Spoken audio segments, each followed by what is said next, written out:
Hi everyone, it's Marianne and welcome to my Wasteless Life.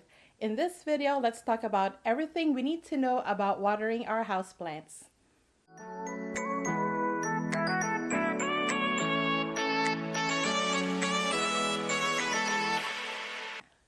Thank you so much for joining me today. And if you're new, this is my Wasteless Life where I take you along my plant journey and share with you some of my beginner tips and tricks on houseplants and sustainable lifestyle. Our houseplants basically need two things to survive: light and water. They need it for photosynthesis, for nutrient transfer, and for transpiration. Water is also a source of oxygen for the roots of our plants.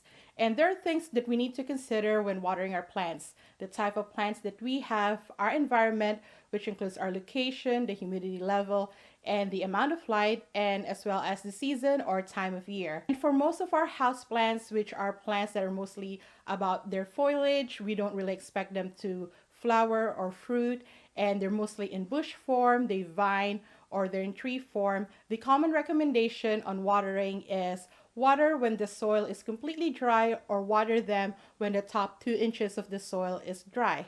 And that's a good general guide to start off with. But for some varieties, determining the moisture level in the soil or lack of water in the soil is not enough to know if we should water our plants or not. For a lot of popular houseplant varieties like succulents, cacti, many varieties of Hoya, like the ones that have very hardy foliage, peperomias, ZZ plants, dracaenas, palms, sansevierias, they don't need watering just because their soil is completely dry. These plant varieties have the ability to have water reserve in their rhizomes or bulbs, or even their foliage, their stems or branches, that they don't require watering just because their soil is completely dry. Other plants, however, cannot afford to have their soil to be completely dry and must remain moist at all time, and this includes plants like ferns and calatheas and other plants that are considered finicky or that are for more advanced plant parents. Learning how to water our houseplants is probably the hardest to master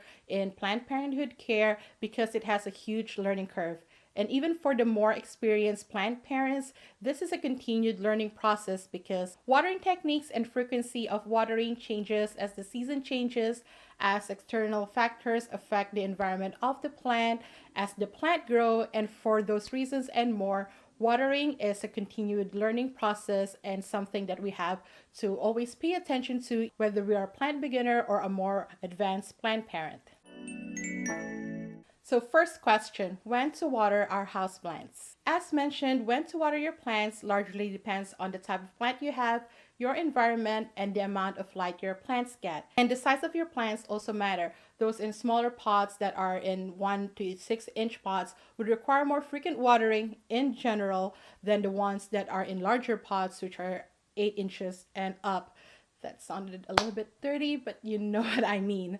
For plants with regularly sized or thin and non-hardy foliage, which are like our pothos, syngoniums, some of our philodendrons, etc., they pretty much follow the general rule of water them when the soil is completely dry. But at the same time, we have to be mindful that some of their varieties cannot handle drought for too long and would require more frequent watering or more consistent watering than we give our other plants who can tolerate a little bit of drought. If I let it go dry for too long, it produces yellow leaves. While yes, they will bounce back, but you can also expect to lose some leaves if you don't water them on time. For some plant varieties, they need to be watered when the top 2 inches of the soil is dry and not when their soil is completely dry. While I can certainly push them and wait until they're bone dry before I water them, because they are much larger plants with much larger foliage that needs a lot of water, I try to keep their water level consistent and their watering schedule more consistent and try not to push them to extremes so that they don't act out, especially for the fiddleifig, which will let me know that I effed up its watering when the new growth has a lot of endema or a lot of the red spots. And if I know the plant is not completely bone dry, I would have less tendency to overcompensate and oversaturate the plant with water, which is not good either because it can lead to suffocating the roots, which can lead to root rot. It can flush out nutrients unnecessarily, and it could also provide a breeding ground for fungus and for bacteria and for pests, especially for fungus gnats because they love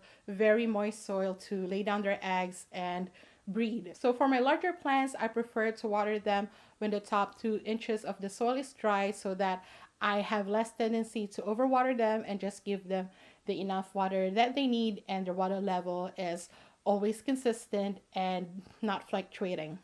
And for succulent-like plants like the peperomia or the Serrapegia woodii string of hearts, you can wait for the soil to be completely dry, but also you can perform something called the taku test, which I learned from Nick Pileggi, wherein you take one of the more mature leaves in the plant, and usually it is the plants that you can find at the base, and try to fold it in like a taco shell. If you can do that very easily, then it's time to water your plant.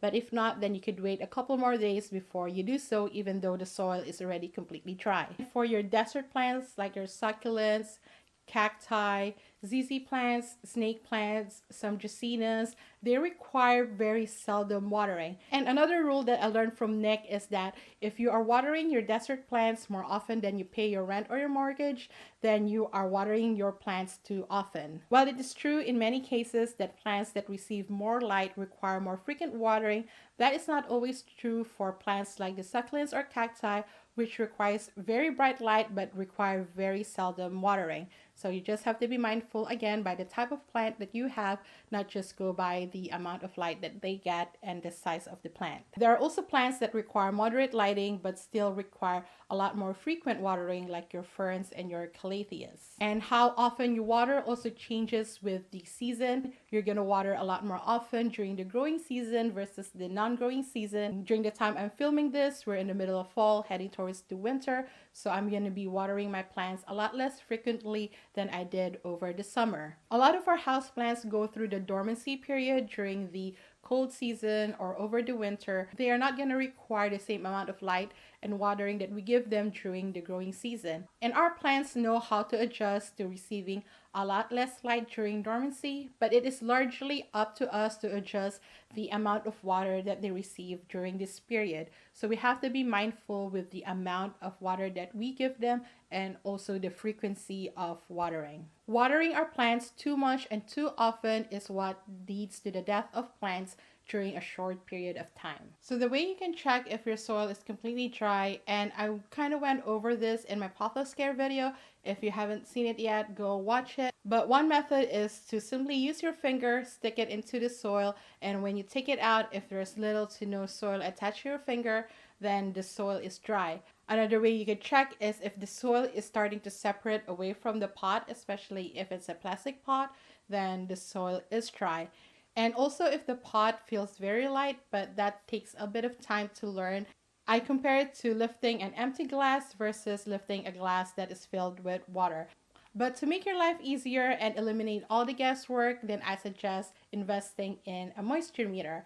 In my first year as a plant parent, I was able to survive without one, so I don't deem this as a completely necessary tool. But as I said, if you want to make your life easier and you want to eliminate all the guesswork, then go ahead and invest in one. They are relatively cheap. I think I got this for about $9 or $10 at Home Depot or Lowe's, and you could also get them on Amazon if you can find it in your local garden center or hardware stores.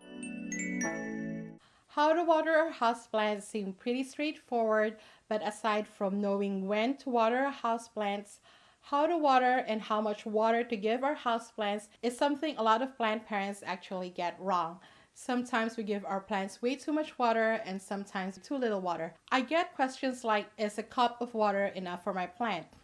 I don't know. It really depends on many factors that I have mentioned earlier. But when you are watering your plant, your main goal is to make sure that the water reaches the root ball of your plant, not just the topsoil and the size of your plant, which often happens when you are top watering. And I know there's debate on which method is better, top watering or bottom watering, and there are pros and cons in both. But I personally stand for bottom watering, and I think it's so much better than top watering, and let me tell you why. Bottom watering eliminates the guesswork on how much water to give our houseplants, and our houseplants get the right amount of water that they need, and the water actually reaches the root ball and all parts of the soil. When it comes to top watering, sometimes when we water from the top soil gets wet, but what we don't know is the rest of the water just run off on the side. And even though we know that happens with top watering, we then tend to overcompensate and pour too much water on the top of the plants, which then leads to soil erosion, soil compacting, and also a lot of waterways. The risk of overwatering with bottom watering is little to none, and the only way you could really do that is if you leave your plant on your watering tray for more than 24 hours, which could also happen with top watering if your plant is in a cash bowl or if you have a dish underneath the pot and you forgot to drain it out as well. And some are concerned with mineral and hard water buildup with bottom watering, but that can happen with top watering as well. If you're using regular tap water to water your plants, it doesn't matter whether the water comes from the top or from the bottom or from whatever direction. The water gets into the soil, the water contains minerals, hard water will build up in the soil and on the pot over time. And the way you get rid of that buildup is through flushing your plants. And I have a whole video on that you could check out. I'll put it down in the links and perhaps up here as well. You also need to use room temperature to lukewarm water when watering your plants. And I say room temperature to lukewarm water because room temperature, depending on the weather or depending on where you live, room temperature can still be cold for your plants, especially during the winter season. So a little bit closer to lukewarm water would be better for your plants. It would prevent shock and damage to your roots once the water gets into the soil. The roots of your plants dictate the overall health of your plants more than the foliage does. So make sure you are taking care of the roots as much as you are taking care of the foliage. But no matter how you water, make sure you let your plants drain out excess water before you put them back into their decorative pot or into their cash bowl. If you are watering your plants directly in their cash bowls, I don't recommend that because it's so easy to forget to drain out the excess water later on. And if you don't let your plants drain out the excess water before you put it back into its cash bowl, it can easily lead to root rot because it creates an extra humid environment. While we generally agree that humidity is awesome for plants, it can also lead to rotting. So what we want to do is after we water our plants, make sure that they drain the excess water. We give them a lot of air circulation and a lot of extra light so that they could wick out the extra moisture a lot quicker before we put them or place them back into their decorative pots and cash bowls so that we can prevent any issues with rotting and also provide a breeding ground for pests, fungus, and bacteria. So that's everything you need to know about watering your houseplants. Like I said, watering is probably one of the hardest to master as a plant parent, but it just takes time and practice, so don't be intimidated by it. But yeah, that's it for this video. Thank you so much for watching. If you like it, please give me a thumbs up. And if you're new here, I hope you subscribe. I come up with houseplants and sustainable lifestyle videos every week. And if you haven't yet, go check out these videos up here. Until my next one, but until then, I see you, I appreciate you, take care of yourself and each other, and have a plentiful day. Bye!